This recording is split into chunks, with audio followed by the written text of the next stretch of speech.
ब्रह्ममुरारिसुरार्चितलिङ्गं निर्मलभासितशोभितलिङ्गम्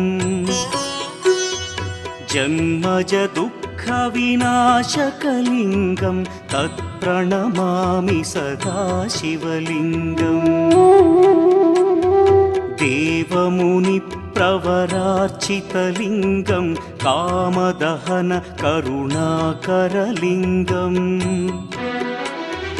रावणदर्पविनाशकलिङ्गं तत्प्रणमामि सदा शिवलिङ्गम्